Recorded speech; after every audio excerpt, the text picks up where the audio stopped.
So betrayal is the thing when someone you trust stabs you in a place where you're vulnerable.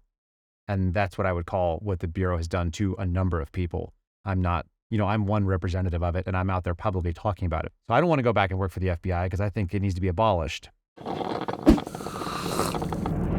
Hey guys, welcome back to the Loopcast. Tom here. As many of you may have seen, there was an internal document within the FBI leaked that was trying to link Catholics to white supremacy, totally targeting specifically traditional Catholics. And so we had to figure out what was going on, so we went to the source. This week, we have an interview with Kyle Seraphin. He's a U.S. Air Force veteran and ex-FBI agent. He actually has been a part of multiple protected disclosures as a whistleblower within the FBI, and he recently was suspended as an agent in 2022.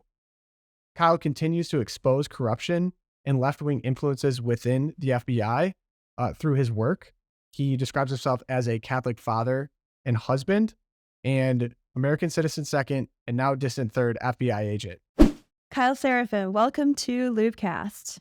Thank you for having me on, Erica. I am ready. Let's rock and roll. All right, let's do it. So today, as we mentioned in the introduction, we are discussing this document that you published, an internal document from the FBI office in Richmond with the ponderous title, which I will read aloud, Interest of Racially or Ethnically Motivated Violent Extremists in Radical Traditionalist Catholic Ideology Almost Certainly Presents New Mitigation Opportunities.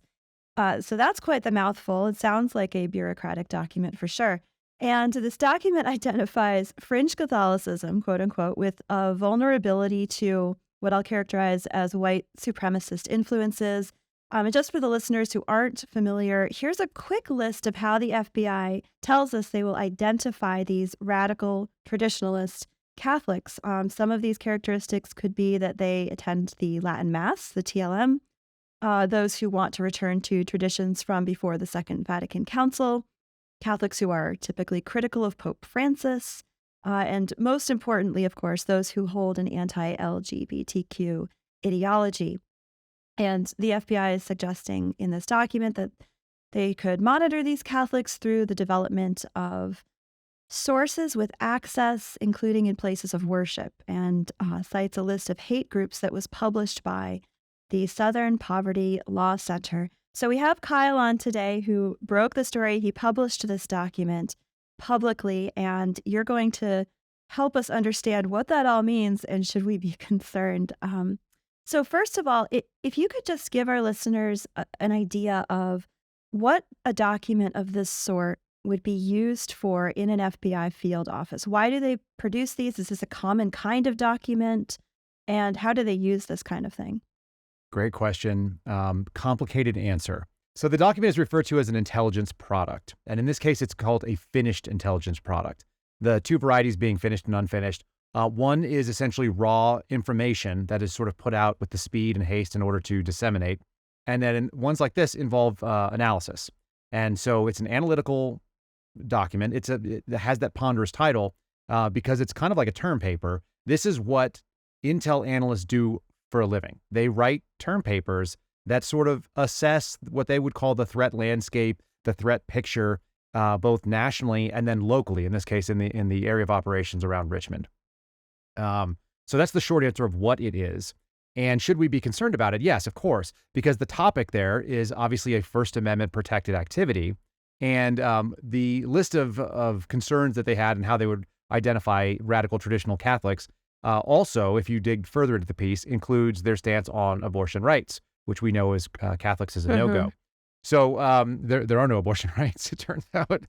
In fact, the Supreme Court has actually just stated that there are no federally protected abortion rights, and so it's up to the states to do the right thing. And I think we all kind of, as Catholics and more broadly as Christians, would advocate against abortion in general. So this is a very broad Christian perspective. The LGBTQ agenda is also something that is an issue for most Christians when it comes to being shoved down by the government. It does not say that we're not tolerant human beings, that we don't accept that people sin. I think we all do.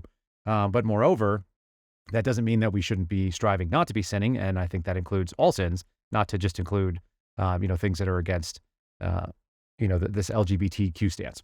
So, which by the way is really Mm-hmm. weird because I grew up when it was just really, we just talked about people who were gay. And Yeah. now 20 years later, we've Now there's added this, there's a spectrum of things that we have to be concerned about and try to sort right. of help our children navigate, right? Mm-hmm. So, so this piece is, I think, a gateway, and it's a gateway written by someone who's ideologically motivated, which is not uncommon for people in this position. The type of people that write these documents, they're generally very educated, they're relatively intelligent, you can tell, or at least Mm-hmm. write as though they are. And they're writing an academic topic, but they're also hiding some of the ideology that goes into their thought process, the biases. And we can tell that very specifically from the source selection.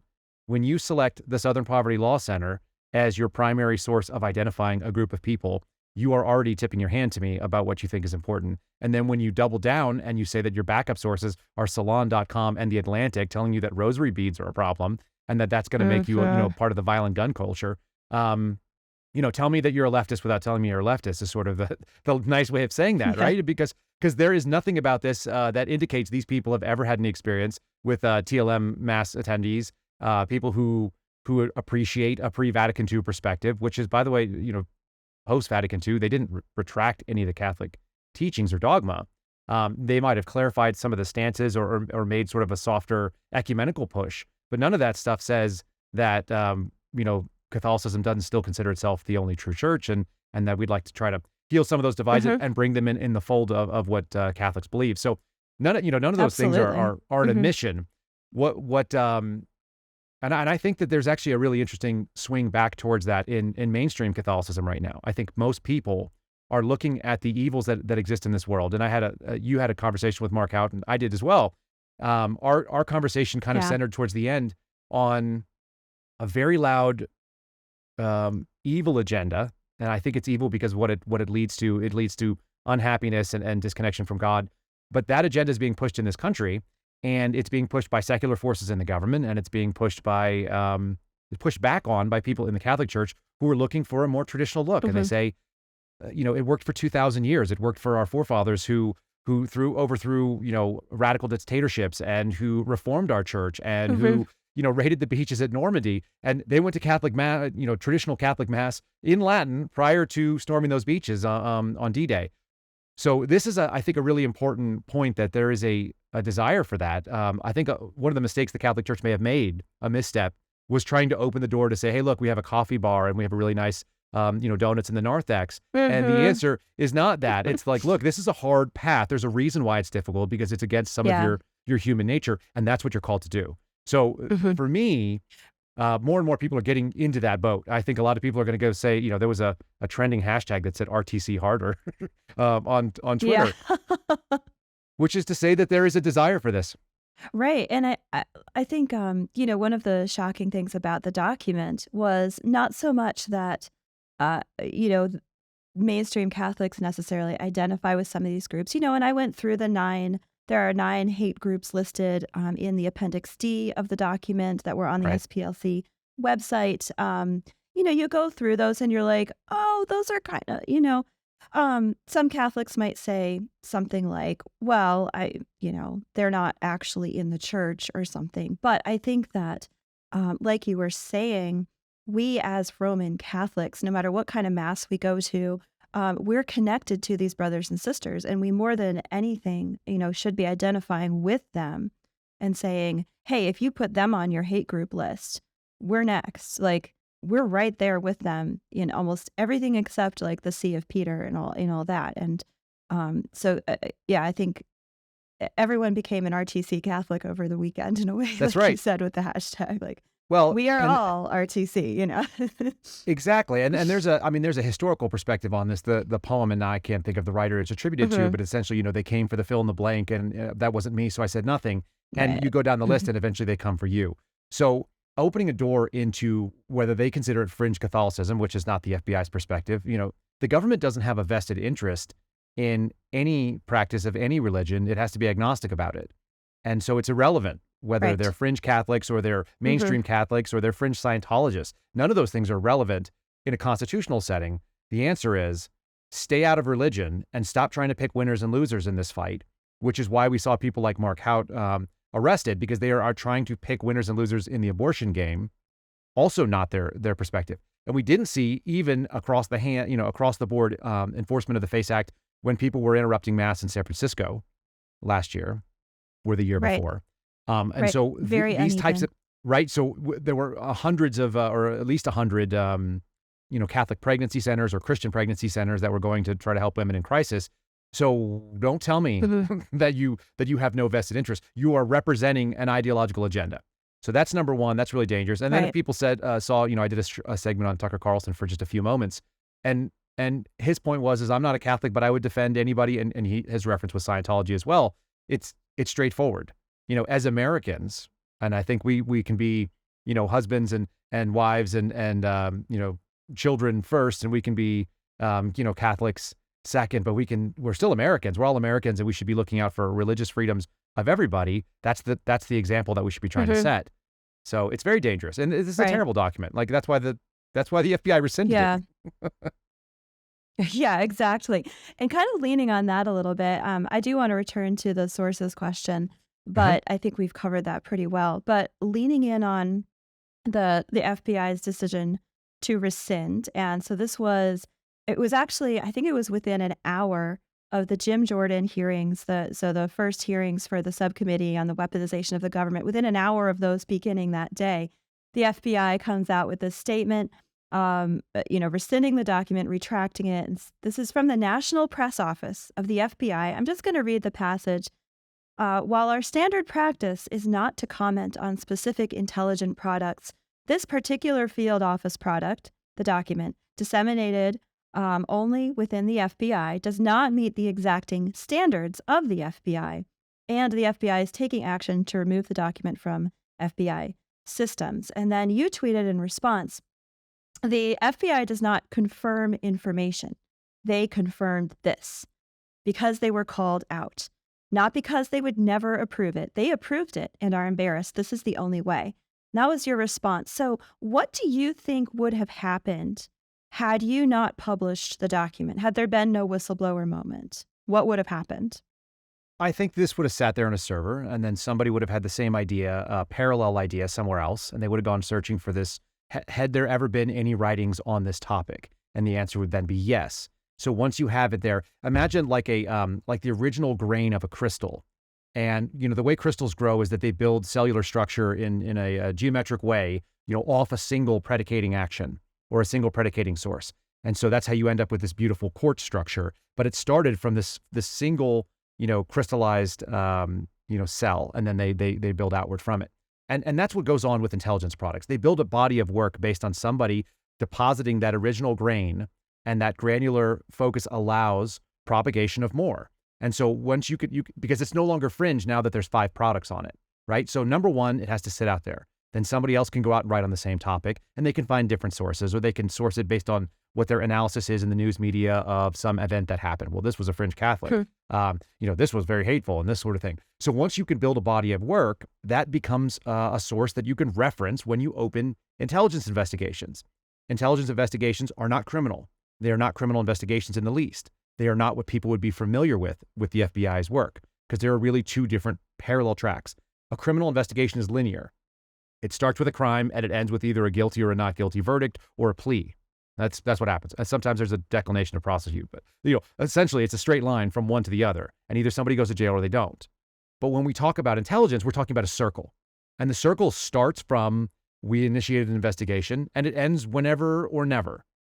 And the worst example of this is there was a guy in a Muslim mosque in Virginia who had an intelligence investigation under the counterterrorism banner, which is where this would have fallen, that was open for 23 years. And the final thing was they closed it when they charged him with a criminal case, and that was for child pornography, and it had nothing to do with the terrorism investigation because they'd investigated him for 2.5 decades. So these are the real dangers, is that you can use it to prop up an intelligence-only investigation that goes after your records, whether it be your bank records or who you're talking to on your phone or where you're traveling because of your Google account and so on. And those are information only, and it spins off other people that and those people could be fringe, and eventually it can lead to criminal charges or nothing. It just leads to a file in the FBI's server on you, and that's terrible. Yeah. So is there any kind of Is there any kind of checks and balances with this kind of work in the FBI? Is there, if you have a file open for 20 years and you don't get anything, you have to close it? Or is it just all sitting there?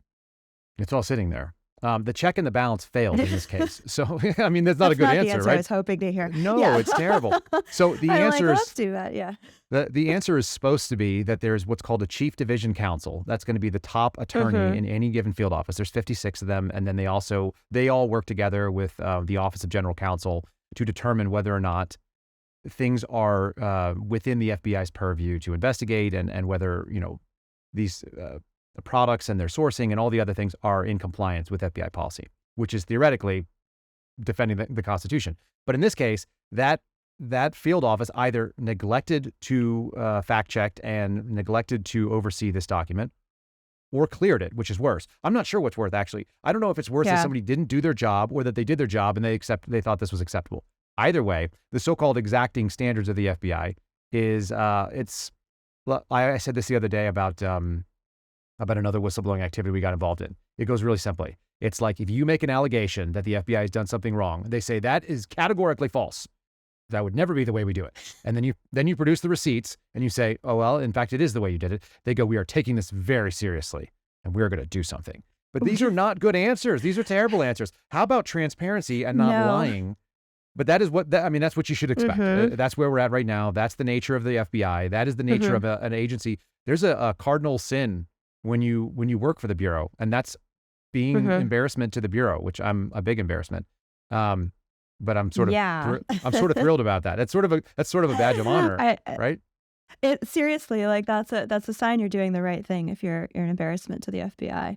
This is good. Now that kind of leads me to another question. Last week when I was covering the story, I reached out to at least 4 high-level Catholic leaders in the country, and the answer that I got back from not all of them. So, for example, the Bishop of Richmond, Virginia, came out with a very strong statement yesterday condemning this document and demanding some kind of investigation by the FBI into itself, which we can only hope will be fruitful. No, it won't. For those it won't of us, be. Let's be real about it. Yeah, yeah. Okay, let's just all be real and honest. That's right. But the response I got from almost every office I talked to was, oh, well, the FBI retracted it. So they're clearly working with us. They have our back. There is no need to make any public statement. What would you say to Catholic leaders who feel like, oh, well, it's all right. We don't need to do this. They're working on it. They're wrong. That's wrong. I've had that's wrong. simple. Yeah, it's very simple. You are incorrect. Your attitude is incorrect, and you are not appropriately assessing the threat that exists in front of us. The FBI does not get to weigh in the culture wars, the so-called culture war, and they are. That's what they're doing. They're putting their arm on the scale, not just a thumb, but the entire hand and part of the forearm as well. They are plopping on a weight that leans on one side. And the reason you can easily know this, and I'm happy to provide sources for people that are in a bishop's office, I will give you access to people who are Catholics in the FBI who have called me and they are furious about this product because they also know what it means. This product was given to me without being too specific about my source, because I'm sure that the FBI is not so much interested in fixing the source, but they're trying to fix the leak. That would be their bigger issue. Yeah. And the person who did this is in a position to be one of the watchdogs inside the Bureau, was not related to the Richmond field office in any way, shape, or form. And he or she was highly concerned about this and is also not a Catholic. That should tell everybody what they need to know. If this was a concern of someone who was willing to probably risk their career over this, because that's how that goes. I mean, if you look what happened to me, I had my paycheck pulled because I had a problem with parents being monitored at school boards. It's not a thing that the FBI really embellishes. They're not, or they don't embrace it rather. Whistleblower culture is given lip service only, and it's totally run down in a witch hunt the minute they can. They actually accused me in the security documents I had of being, what did they say? It was really funny.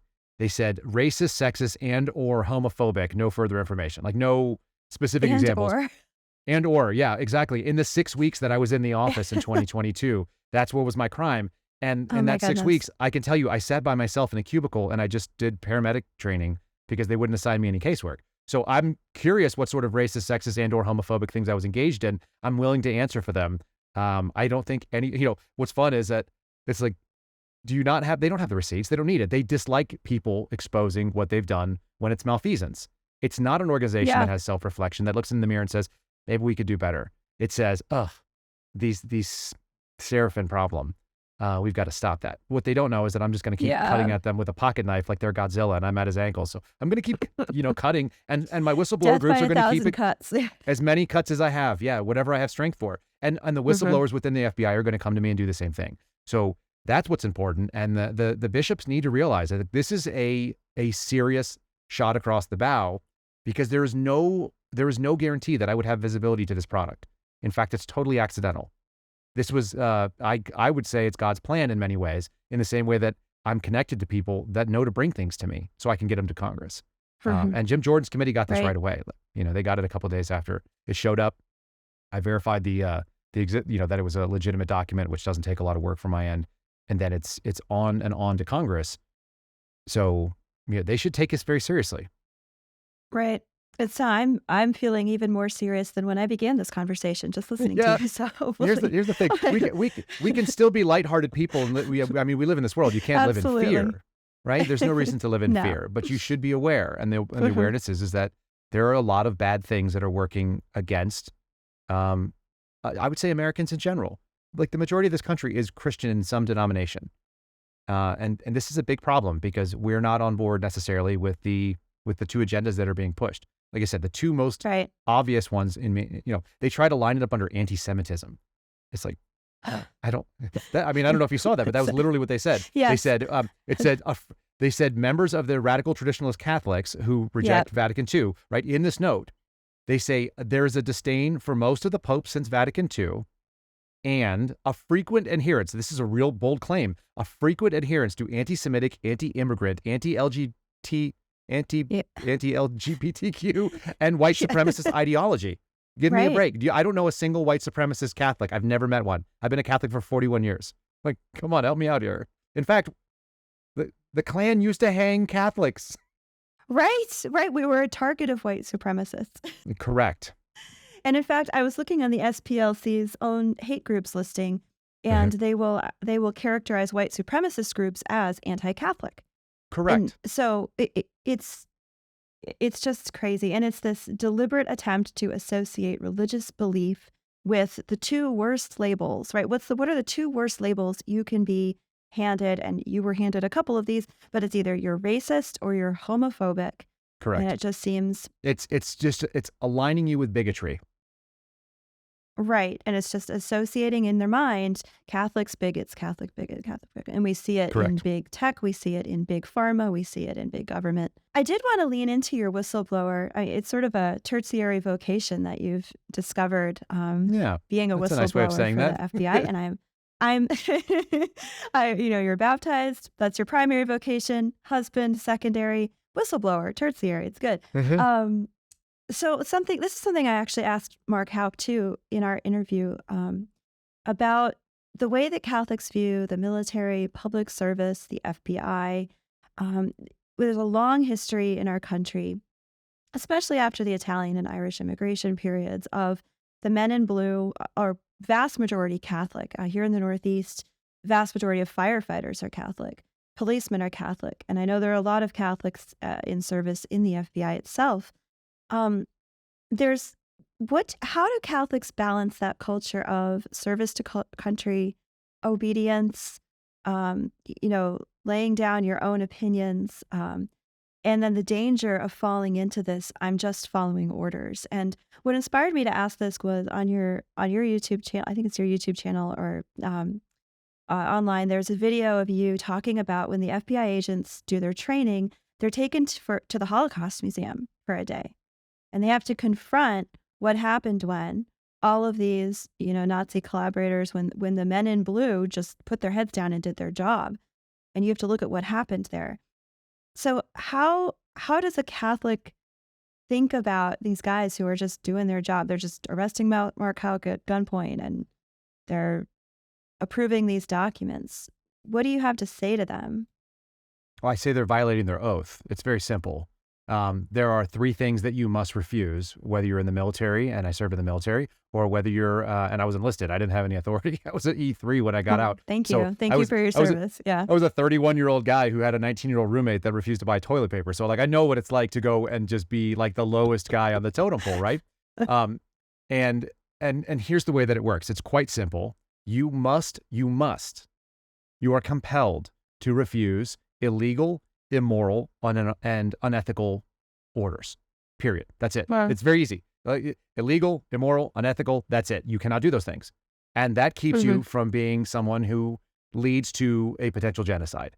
And so I won't, I was very hopped up on energy and a little bit of fear and probably like a little bit of, concern for my family's safety. That day that I did that interview, and then you're referencing my pinned tweet, it's actually on Twitter.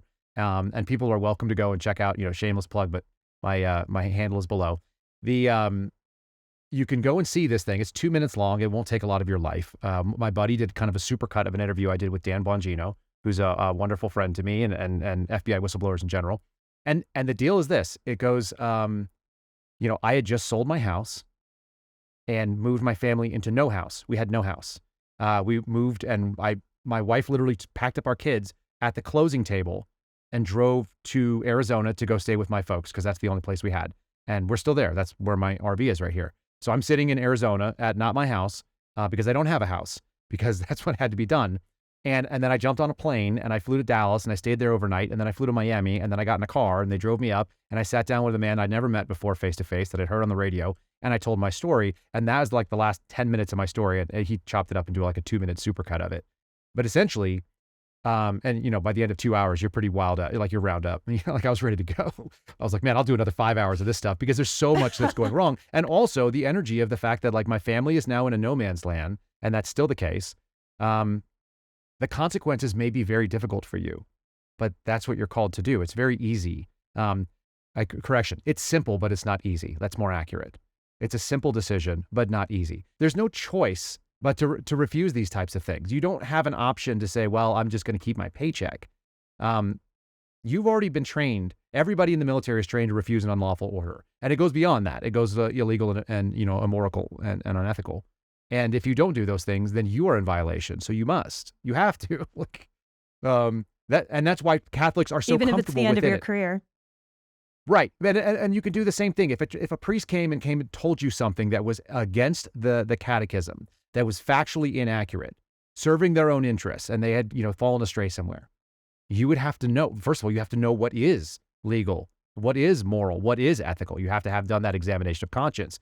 You have to have already decided what that red line is. So if somebody within the church came and told you something that was antithetical to, 2,000 years of history and tradition, you have to say no as well.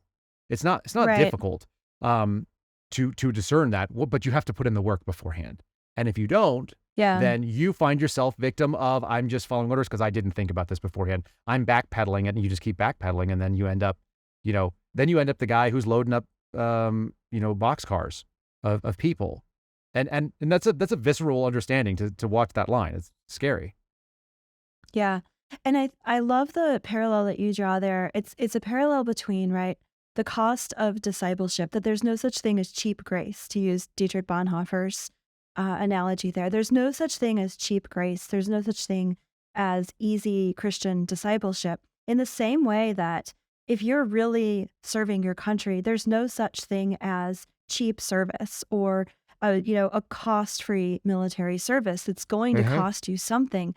And like you said, the importance of our military members, of our intelligence service, of the men who are given and women who are given such power, like these FBI agents, to just hold files on us for 20 years, that Right. those people have that formation and that conviction. So yeah, that helps me think, instead of just, trashing on, military and FBI and like, oh, they're just weaponized and all that, but thinking, what would it take to resurrect our public service offices and bureaucracies, as it were? And so I did want to ask you, what would it take? What would have to change in the FBI for you to go back? Other than they invite you back, right? Because right now you're not invited, but what would have Yeah, to I don't. change for you to take up that mantle again? So betrayal is the thing when someone you trust stabs you in a place where you're vulnerable. And that's what I would call what the Bureau has done to a number of people. I'm not, I'm one representative of it, and I'm out there publicly talking about it. But it's a vast number, it's dozens and maybe more, but dozens that I'm aware of. So I don't want to go back and work for the FBI because I think it needs to be abolished. It's an eye of a needle situation at this point. Like how do you fix it? It's like, okay, well, you tell me somebody who has the political will to go and fire every single SESer and every single GS-15 and then interview every GS-14 for their job, and the 13s all get re-educated. That's really, really hard to do. And so people who know the federal work scale, the SESers are what we would call the senior executive service. That's all, they're the top end of the pay scale. They're like $200,000 plus $225,000 jobs. They're all the people that you hear about being on the 7th floor of the Hoover building, and also the people that run every field office. So that's who the SES ranks are. The people below them are the assistant special agents in charge and the section chiefs and the unit chiefs. And, they're the top of the government scale. They're GS-15s. They max out the pay rate. And for the Bureau, that's like $172,000 a year if you're in most areas. It's a decent paycheck, and they all said yes when they could have stepped up. Like none of them are coming out as whistleblowers, and they would have a lot of authority if they did, because people would have to listen to them. Time, tenure, etc. So what you are seeing are people that are my tenure, 6 years, 8 years, 10 years, 12 years. Very, very few people who have 25 years of service are coming in because they've been saying yes for a very long time, and they're compromised. That's my take on it. I remember what I was going to tell you. Tim Gordon mentioned things about red and white martyrs, and I wasn't familiar with the distinction of them before, but I think I am now. Our ancestors in faith like literally went down into the catacombs so they could celebrate Mass, and all of us, and I pushed back against it. But at the end of the day, my choice was I'm not going to go into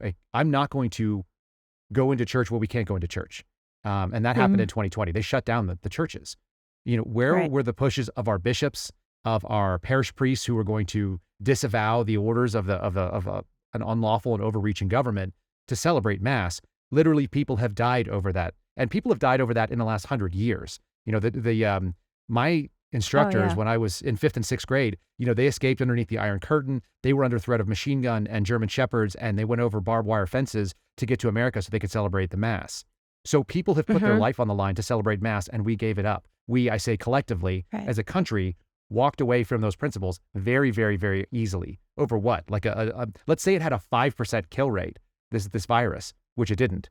But wouldn't that be a good way to go out? Like, isn't that a good way to go if you're in your 80s? Because that's who was dying for the most part, 65 plus. If you're 65 plus, you're retired, you've produced offspring in this world who are now living, and you show the example of like, I'm going to Mass regardless of it. And if that means that God takes me, then he does. I think that's a moral victory. That's like as my brother used to say, that's like a surfer getting eaten by a shark. It's a noble end. It's a noble end. You're doing the thing that you're supposed to be doing. You are in the place you're supposed to be. And if that means that you no longer exist on this plane, so be it. It's hard to imagine that as a father, but like I have 3 children and they're in the world, and I know they will be okay because they're good little people. And so if that means I'm going to die of a virus because that's what has to happen, so be it. Like we're going to go to Mass, and we didn't do that. So for me, that was a small representation that everybody was willing to accept a lot of compromise, and we all need to do that examination. It can't happen again. You've been tested, you got hit in the face. It's time to get up, wipe off the blood out of your nose, and then never do that again, ever, under any circumstances. I don't care how scared you are, because people have been eaten by wild animals and they have been crucified upside down over this sort of thing, right? I mean, that's the thing that we seem to have lost. Like, it's not supposed to be easy or free, and that's why I think the traditional Mass is so important, and why there's an uptick in interest, because people are like, maybe it's not supposed to be easy. Like, correct, obviously. Everything that is, everything So everything Jesus that's work. said. You know what I'm saying? It's like everything that is of value takes work. Like, none of Jesus' teachings are easy. In fact, we're going to fail at them for our whole life. That's the whole point. You won't be successful in all of them. Exactly. Right. Yeah. And I think too, people are always like, oh, the news is so negative and this is just so dark and all that. But I think and Mark and I talked about this too, once your priorities are in line in that way, and what I'm hearing from you is what was lost in the FBI was a matter of priorities, that somehow the survival of the bureaucracy became more important than what's illegal, what's immoral, and actually like upholding the Constitution, for example. And similarly in the church, comfort, and this is what we've always done, became more important than our final end, which is union with God in heaven. And our primary means of getting there is the Eucharist, right? The source Right. and summit of that life with God is the Eucharist. Um, but basically, it's not all dour and, oh my gosh, martyrdom and like you're so depressing and No. all that. But once your priorities are ordered, like you said, we're happy warriors because we're truly free, right? We're no longer slaves of this fear or this concern about political, like what someone will think about us in the FBI or someone will think of us at church or, if we wear the mask, we don't wear the mask or get the vaccine or don't get, but we're truly free. And that's joyful. That's the happy warrior, right? That the priorities are aligned. You're headed for Yep. heaven. God is with you, and He's won the victory. And So there's you, three little you pieces to seem that. to me like a happy guy. Yeah. Well, no, people tell me I'm a really angry guy, but that's only because I just see the injustice. So there's three things to this. Number one, the FBI changed their priority set in their mission structure. People can go into the Internet Archives, the Wayback Machine, and they can see that when I signed up for the FBI, the number one priority and mission statement of the FBI, like every corporate mission statement, like they're all the same, right? They have this like kind of like lip service, but they tell you what they mean, and you should believe them. The first priority when I signed up was rigid obedience to the Constitution of the United States of America. It spelled it all the way out. Now that is the 10th priority. It's the last one on the list. You should know why. It happened in 2020, somewhere between September and October. People can go find the day that it switched over, like September 8th or something like that. But it was right before the election of 2020. I don't know why, but it's a data point, right? So that's number one. Number two, if you go to Mass and the sermon that you get or the homily that you are sitting and listening to does not make you uncomfortable about something in your life, you're probably not going to a Mass where they are being challenging. I only want to go to Masses that make me feel uncomfortable. It's weird, right? But like I'm a guy who lived like I was a combat diver. I joined the military to do hard things because I couldn't do them, and then I learned how to do them. And that's, I feel like, where we're supposed to be working. And if we are not being challenged, like if you go there and all you get is rainbows and sunshine, like I think there's a great place for comfort. There's a great place for making people not feel guilty all the time. But, there's a concept of Catholic guilt that's really important. Like we always, like guilt is what keeps us from doing shameful things. Yes, there's a reason. Yes. There always was. It's built into our psyche. We're supposed to feel ashamed of things that we do that are not well. And I felt uncomfortable on Sunday. The sermon that I heard was a discussion about anger. And my dad came in and he tapped me on the back and he goes, I didn't even tell Father Tom to talk about that. That just came up. Because I go to Mass with my dad every Sunday now because I'm staying with my parents. And what's so funny is Father Tom here in Payson, Arizona, who I'll just give a shameless shout out to, but Father Tom's a wonderful guy. And he's he's a brilliant homilist. And he always says, it's the Spirit is going through. I know he spends the hour of reflection for every minute that he speaks. And they are very tight. And they are almost always hit me right in the heart somewhere. And his discussion about anger was, it's like, yeah, I'm angry. I shouldn't be angry. I should offer it up, but I don't. And it drives me, but it's also something I should do better. We should all have something we're doing better every day. And we're all going to fail. That's the whole point of being a human being. We all know that. And that's what church used to tell us. That's what the Catholic Church used to tell us, but all churches used to tell us. You are failing. You are not living up to your calling. So step it up. That's your job. And then we will try to fail less. I fail less in the military. They say suck less. It's one of those things. It's like, you're not good at this, but suck less at it. And that's just a very colloquial, like meathead way of saying it, but it's true. We should suck less every day. And if you are just getting only affirmations, my wife was a marriage and family therapist, and she went through a very leftist type of master's degree. If it's all, affirmative, then there's nothing to work on. So why are you even here in counseling? The answer is we're all here because we all have flaws. And some of us more than others. I have plenty. I've got a bunch. Amen. Amen. Well, on that note, I wanted to thank you for coming on the show. Thank you for sharing your insight and your wisdom. And just as a fellow Catholic, thank you for your service to our country and to the church by your example. So we'll be praying for you and your intentions and your family. I know they've made a lot of sacrifices as well. So thank you very much. Thanks so much, Erica. Yeah, I appreciate all the prayers. We need them. Hey guys, quick break from the episode. One way you can really help us here at Catholic Vote, and specifically the Loopcast, if you listen on Apple Podcasts, please leave a review. 5 stars, write something in the comments. It really helps boost us in the algorithm, reach more people. We appreciate that so much. Also, all our episodes are up on YouTube. If you want to get the Loopcast and other Catholic Vote content, please, we'd be honored if you subscribe and leave us comments on the episode. It helps us out a ton. Thank you so much. Enjoy the rest of the episode. All right, welcome back from the interview. Really impressed at Kyle's aggressive American background. If you want to check that out, go out to the YouTube, but bang, right in the face, America, a true patriot. So moving on from the interview here, something that we get asked a lot, and we actually just did a survey with our Loop audience, something that what do they appreciate most about the Loop and about Catholic Vote? And we hear it often. It's because they feel like you can put your faith in action and you can actually make a difference. You don't just hear the news. You don't feel like a passive observer. We offer people opportunities to get involved. And one of the ways in which we do that is something called quorum. And some people may have participated, some people may have not. So I just want to, the Loopcast is cool for this because you can hear from the source, the editor of the Loop, quorum. So Josh, what is quorum? Why does it matter? And what do we use it for? Yeah, we built quorum into our website because there's a lot of Catholics come to us and they say, look, I want to get involved. I want to change the way things are going in our country, but I just don't know how to get involved. Quorum on Catholic Vote's website is a great way to do that. So a lot of times if there's a piece of legislation coming before the House or the Senate, we'll give you a synopsis of what's going on, what's being debated, some bullet points, and then you have the opportunity to contact your member of the House or the Senate or whatever. And that's a very helpful tool for all the different legislation that's going on between pro-life or education or anything like that. But there's another feature of quorum, which I think is really neat and it's very underestimated. And I hope my super loopers listening here on the Loopcast will pick up on this. It's the ability to issue a public comment. So here's what's going on.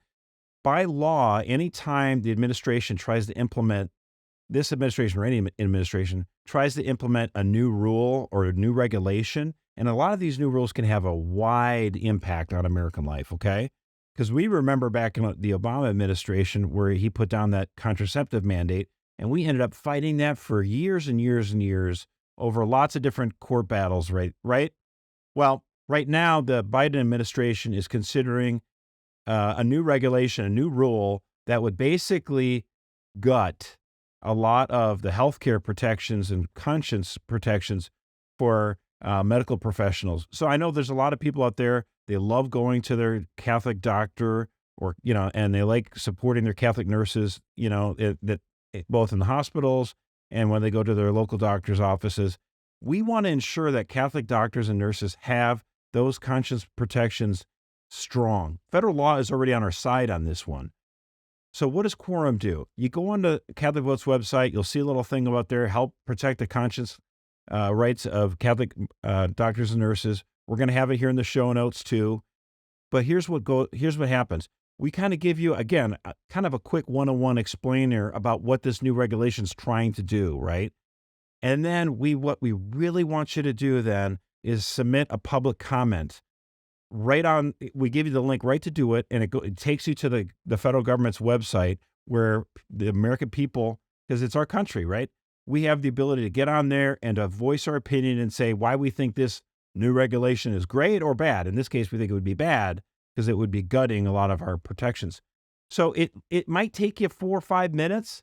What's really important, though, is if we can get Catholic doctors and nurses especially to get in there and to talk about their own experiences. But anyone who is involved in healthcare, that's us. Even if you're not a doctor or nurse, you participate in healthcare. We need you to get on there. And here's why this is so important, okay? If we get we already have 2,000 loopers who've already gone on there and made a public comment, which is great. I'd like to see it get to be 20,000. And here's where the rubber hits the road. If you take that little extra time, read the summary we provide and put it in your own words. Why does that matter? Because if the federal agency sees 5,000 comments come in and they're all identical, they'll just treat it like one comment and shove it aside. But if you have people go in there, yeah, exactly. Yep. Copy, paste, delete. That's what they'll do. Yep, delete. But if you take the time and energy to give specifics and talk about your experiences and say why you think it's important and you put it in your own words, boy, they're going to by law, these bureaucrats at this agency are going to have to go through your comment, and find out what's going on. If we have all these people making unique comments, it's going to slow it down. We might not be able to stop this particular regulation, but here's what will happen. We might even stop it. It's possible. But then they're going to be a lot less ambitious about trying to shove more and more of these regulations down our throat, because they just figure, oh, no one pays attention to this stuff. You know what happens, Tom? We've looked at the data, like well over 1 out of every 3 comments on this are posted by loopers. Like, we're responding, this is awesome. And just imagine if we get that up to like 70%, like people would be blown away. So I think we got to get involved. We got to do it. It's very important. And it's a great way, 5-6 minutes of your time, you can make a difference. Yeah. And I think the point that for any one of us, it doesn't take a lot. So like Josh said, 4, 5, 6 minutes of your time. But when we do it in mass, when we do it all together, it adds up to hours and hours for them that gums up the works. So get on there. Yeah. Hey, Josh, have you ever thought about running for office? I'm really inspired right now. Ha ha. I'm ready to Probably run not. coffee now. Yeah. Probably not. Senator Mercer, I'd love to see you cross-ex some. I'd vote for you. Yeah. You got my vote after Mercer that for one. Senate, But, except I don't live in Michigan. yeah, I'm glad you brought up like the percentage impact. Like Catholic vote people are like totally floodgating these people. They must be like, where the heck are these Catholics coming from, right? Because most of them are Catholics. Okay, so that read the loop, they're from Catholic vote. And so I explained how to do it to my mom. She now regularly submits them. So Go it's a little Janet. confusing, just encourage your parents or people you know as well. Now, here's I've what's submitted great them about this personally. too, though. You're like, well, how are they going to know about what comment I make or how much of a difference it makes? But here's the funny thing. There are congressional staff members who, go to the agencies and they can look this stuff over and get feedback and do FOIA requests and say, hey, now, wait a minute. We had all these people asking about this and you never really had an answer for it, And so, Public this record. is our government. Yeah, this is our government. We have the opportunity to hold them accountable. And I think for too long, too many Christians were just kind of on autopilot and they just assumed that their leaders were doing the right thing. Well, you know what? Getting involved is more than just election day. You got to hold them accountable. Absolutely. I think everyone's vision of that was shattered over the past couple of years. I know me personally.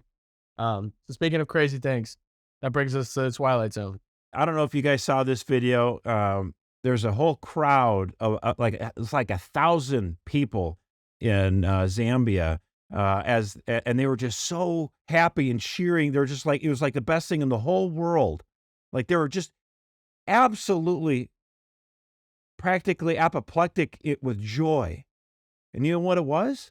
They got a new auxiliary bishop. It wasn't even a bishop; it was a new auxiliary bishop. Yeah. And they were overcome with just profound joy. It was absolutely, I thought to myself, Twilight Zone. Total Twilight Zone. If only. Because, no, I mean, it's like, what it reminded me of is, like, that's how it should be. And we're all the ones in the Twilight Zone. So they're like a little pocket of, like, how God intended man to be. Yeah.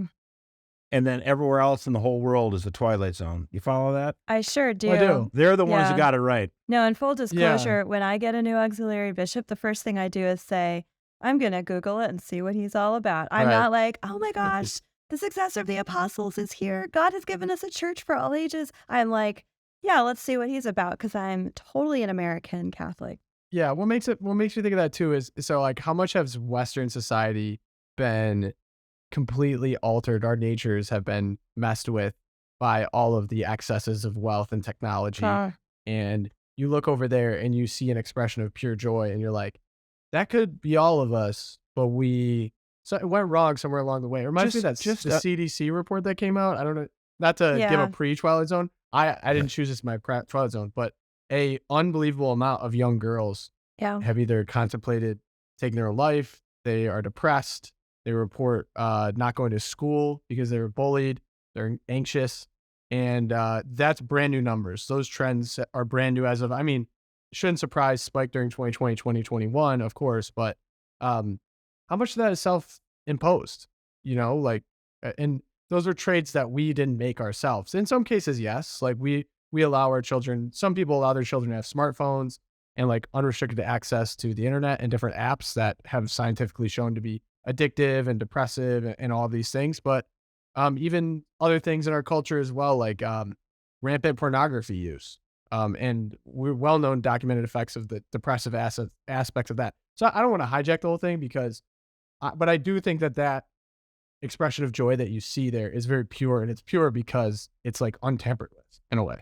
Well, you're right in the sense that, like, we have unquestionable wealth in the West, and yet people feel isolated. They feel alone, and as you say, there's so many problems, mental illness and sadness. And you look over here, like in Zambia, just absolute joy. And I would love to be in a situation where the sheep love their shepherd like that. And also where the shepherd loved their sheep. Wouldn't that be nice? We could have it in the United States.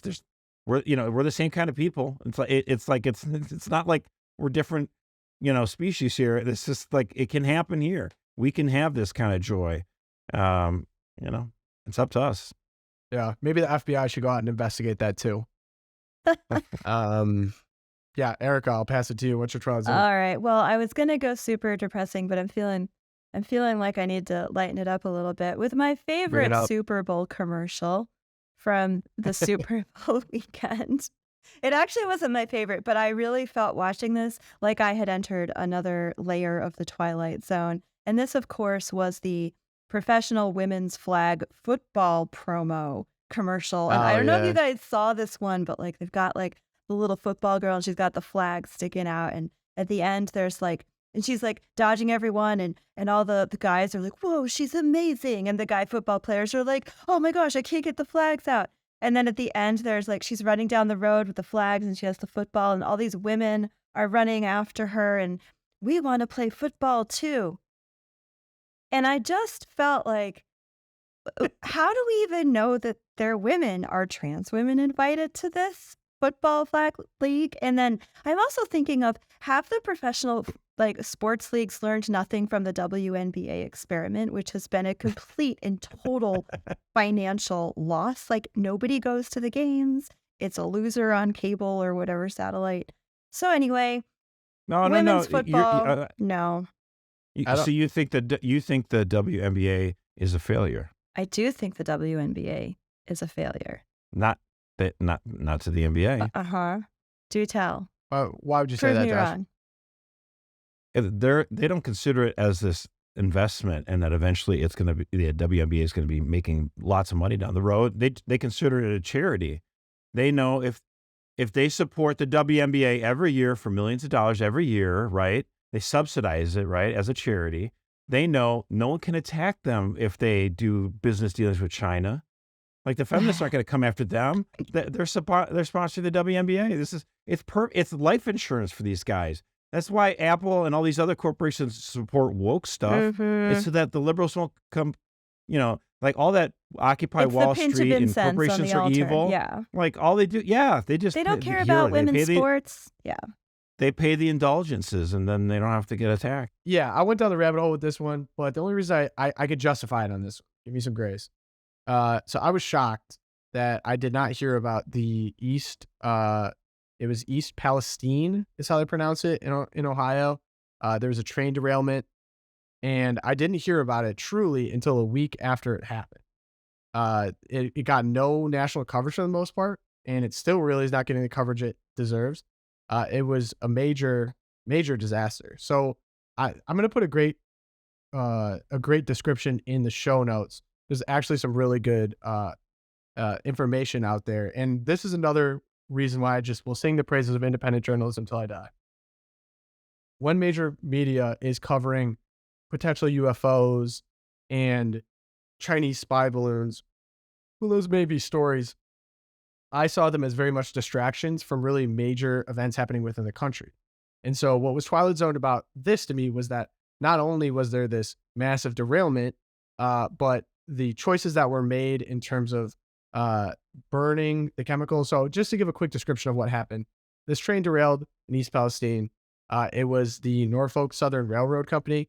And they had on the train, they had 5 carts of a chemical called vinyl chloride. It's actually a monomer, and it is eventually used to make polyvinyl chloride, which you'll find in pretty much plastics everywhere. So I'm not like an anti-chemicals guy. Like, I know enough people who are very intelligent, who chemicals are used as tools to make things. And there's actually like chemicals help run our lives, right? But you have to be smart about it and you have to be very careful, and safety is of utmost importance. So the thing about vinyl chloride is that it burns at 8 degrees Fahrenheit. So it's shipped in liquid form. And when the crash happened, it started spewing out this hot VC gas. And so the spill of the 5 train cars means about 1 million pounds of VC were released in that area, and it actually caught on fire. So as it was described, I know some people in Ohio as well, they were saying that the decision was, well, we either let it spew out and hope that it doesn't explode, and if it explodes, we've got a real problem on our hands, or we do a controlled burn of the VC. The challenging thing about burning VC is that when you burn it, it actually turns into hydrogen chloride. Sorry, not turns into, it's a byproduct of the burn. It's hydrogen chloride. It's very unstable and latches onto water. And so it started catching onto water in the atmosphere, which then turns into hydrochloric acid, which you may have heard of. So now we have, about 1 million pounds of acid in our atmosphere.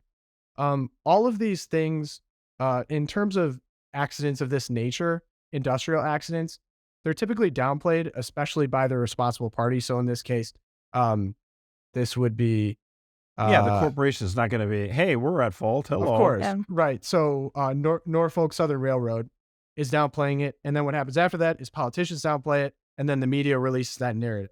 It's almost never said. Well, let me cut in here and explain why. Hold on real quick. I'll let you go back to it. What our audience needs to understand is we can all understand intuitively that a corporation would want to kind of, dodge the blame here. But why would politicians and bureaucrats who are, the bureaucrats are supposed to be the ones checking, with the Department of Transportation, making sure that things are done safe. Why would they also want to downplay things? Because they don't want anything like this bad to happen on their watch. So they want to try to convince you, oh, no, it's not so bad. It's not so bad. So here you have an example of big government and big business wanting to collude together and make sure everyone say, oh, it's no problem. It's no problem. Right. Exactly. And so what we're finding out now is that it theoretically, the crash happened because of a broken axle. They're not fully sure. And another really interesting thing is that 20 miles before the derailment actually happened, there was actually sparks and fire on one of the train cars. It was a video obtained by the Pittsburgh Post-Gazette and a security camera. And so there's a lot of problems. And I think a lot of us, I've done a lot of research about this, and basically over the past 5-10 years, we've made major cuts to our railroad industry, basically trying to save money. And so there's been a lot less people working there. There's been some interesting safety things that have been going on, even during the Trump administration. They're trying to update the braking systems to be more safe, but obviously it's very expensive. So anyway, these are all real problems. I'm not even saying it's this administration or the other administration's fault that these are happening. But I think what everyone would like right now is some transparency in terms of the Department of Transportation. And we've been critical of Pete Buttigieg, I think for good reason. He's taken a lot of time for paternity leave, even though he's with a same-sex partner and wasn't a mother. Well, he's a diversity hire. I mean, I think Joe Biden, I think that's true. Correct. Diversity hire, right? So here are some of the issues that he's been focused on. So he's been a big proponent of saying that the bridges are racist. And then he also, during a conference, while this had already happened, didn't address this issue and instead chose to talk about how there's too many white people in construction, and that too many white minorities, men, too many white men in construction, and that minorities are not getting enough representation. Which is interesting, as Pete Buttigieg is considered a minority, because even hey Pete, you're a white guy, you're a white man. Yeah. Oh, but see, since he's gay, then he's he has intersectionality points, right? It's intersectionality. Yeah, so it's the intersectionality thing. So, but the thing is, you get this kind of feeling of late stage republic, what are we as a country? Are we serious anymore about our infrastructure? Right. Are we serious about our trains? Right. And making sure we don't have accidents like this. Now, I would think, I think the next president should be somebody who's willing to stand up and say, I'm just going to get things done. I'm going to fix things. I think the American people would really resonate well with that. But I wanted to tack on like a little coda here, a little Twilight Zone to your Twilight Zone. Because did you hear that actually Netflix was coming out with a movie about a train derailment In Ohio. and it was based in East Palestine, Ohio. And in fact, so the media went and interviewed this family. They were extras in the movie, and now it's happening in real life. And it's just like, woo, woo. Right. Twilight Zone of Total Twilight Zone. Self-fulfilling prophecy. To round out, I think what's so Twilight Zone about this, obviously the crash itself crazy, right? Like America, we haven't really experienced things like this before. But people in the administration, people responsible for this, like we had the first grounding of all our airplanes since 9/11, and we have this crash. And what's being talked about is racism in railroad, in bridges, and too many white people in construction. Right. The first time he even talked about this happening was 10 days after it happened. It was 10 days after this accident happened for the Department of Transportation head to even say a word about it. Okay. It's like, to your point, late stage republic, like we're not focused on real issues. We're focused on fake issues, and everyone is suffering because we're focusing on the fake issues. So I don't know how far this goes. I mean, it reminds me of the military in a lot of ways, and like even the FBI, as we talked about in this. Like, well, I like to say decline is an option. Decline is a choice. We can turn it around and we can reform, but we've got to make the hard decisions. We got to do it. We got to reform ourselves and reform and change, and work it over. Right. And I think it's pretty clear that the people currently in power in big tech, big government have made their choice, right? They've seen it's an option and they're like, that's my pick. I'm going for that. And that's where the frustration is. And for me, I'm looking at these videos of this explosion and like reading about the hydrochloric acid in the atmosphere. It's like sci-fi stuff. This is a major environmental disaster. And think of what happens when an oil tanker explodes in the Gulf, or there's an oil spill up in Alaska. Where's the outrage from St. Greta? Like, where's Al Gore?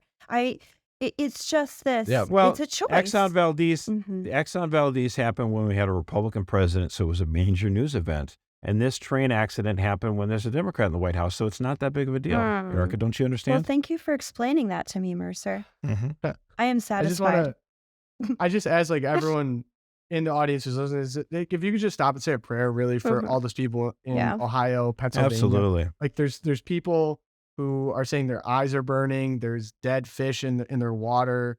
And they're saying the EPA is coming to help out with some of this, but it's a really horrible situation right now. I can't even imagine. I mean, we're in the Midwest, so like, who knows where it'll blow the acid rain, but like, I couldn't imagine having to evacuate my home. And this is a real crisis. And to Erica's point, we kind of talked about it earlier. Yeah, this is California, this is DC, this is New York City. This is major news, but I think because it's the Midwest and people are just kind of, those people are really overlooked and in the first place, don't get enough attention. So I really wanted to bring attention to that story. That's absolutely the case. I mean, anytime there's a major snowstorm that hits New York City, it's wall-to-wall coverage. And I'm like, that sounds like a Tuesday here. I mean, give me a break. But you're right. We do. I echo your call for prayers for the people who are affected by this, because this is no joke. Yeah, it is very serious. And we deserve a government that takes it seriously. You know, we deserve better, and so we need to make sure we get better. Yeah, absolutely. So that does it for this week's Loopcast. If you would like to help out the program, please, 2 big places you can help. YouTube, go follow our YouTube. Drop us a comment on the episode. It will be up every Thursday. Apple Podcasts, you can leave us a review. 5 stars, please. And then please type out what we were talking about with the quorum. You leave us an individualized message. We see that. It helps boost us in Apple Podcasts to reach more people, which is awesome. You can find quorum. As I mentioned again, we have a recent quorum up. You can find it on CatholicVote.org. We will have it in the show notes. Please submit that. And just really honored you guys take the time to listen to us. We love the Loopcast family. So signing off. See you guys in the next one. Praying for you.